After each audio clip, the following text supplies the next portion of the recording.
Hello everybody, I'm Brian and welcome to First Impressions. For these videos, as the title suggests, these are my thoughts on a film that I saw just recently for the first time in the theaters. Now this is just me sharing my initial reactions, so my feelings and thoughts may change in the future if I watch that film again, maybe for the worst or maybe for the best. I've been a firm believer that the first impression of a movie is overrated because I've changed my mind for a lot of movies after I revisit them again.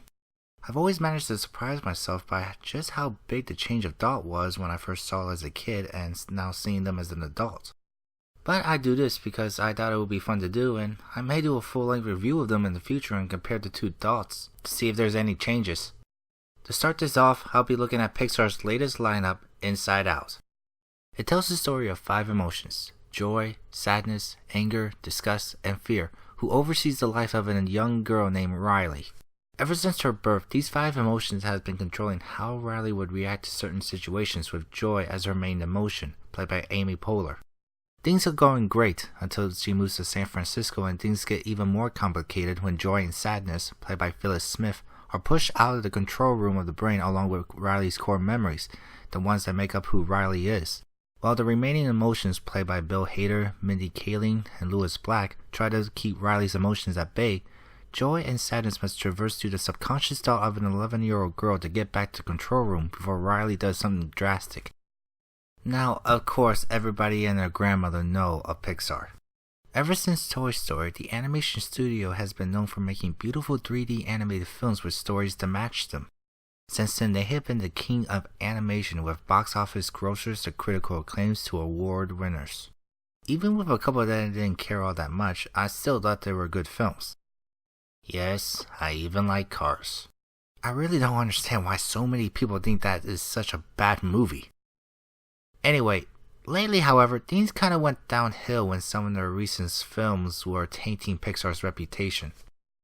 Now, I haven't seen their attempts with some of their sequels or prequels, but there was one that I was surprised just how big of a mess it was. So, with their newest and original... Actually, before anybody tells me otherwise, I did just find out about Herman's Head, a television sitcom from the 90s that has the same premise: personified emotions in a guy's head. I never even heard of this show until people started complaining that the film stole the idea from that show. So what? These kinds of things happen all the time when it comes to creating stories, and sometimes they do it for the better. So just drop it, okay? As I was saying, I'm going to lay this out right now. This actually feels like Pixar is not only coming back from a near-death spiral, but that they might have just created their most perfect film. I know that sounds like a very bold statement considering what other people would think otherwise and comparing to the studio's impressive resume, but I can't shake this feeling off me ever since I watched this. Why do I think so? Oh, there are so many things that just work so right. The 5 main characters work off from each other so well because the script knows exactly what kind of character they are and how they should be played. It is very well written with plenty of jokes mixed in that hits all of the sweet spots in terms of timing and delivery, all thanks to the 5 performers. Riley herself is also a wonderful character and actually feels like she is an 11-year-old girl. The last girl I felt act like her age and yet still has a strong likability from a movie is Chihiro from Spirited Away. And just like Chihiro, there is that emotional connection that I managed to find that ended up actually caring about Riley throughout the entire film. What is so amazing about this film is that even though her personified emotions are the stars of the movie, in the end, and this is so ingenious of Pixar, this is Riley's story. This is all about how she copes with the big changes in her life while trying to keep her emotions in check when things start to go wrong, i.e. when there is a big crisis going on inside of her head. I swear that there is a scene at the end of the film that made me teary-eyed because I found the message so brilliant and meaningful and the execution so well done that it feels that Pixar has taken another step in terms of maturity in their storytelling.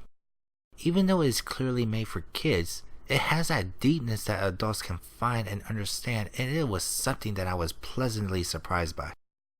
And of course, the animation is beautiful, as always. I mean, this is Pixar that we are talking about. But this feels different, even by their standards. This film is filled with visual jokes that are related to how the brain functions.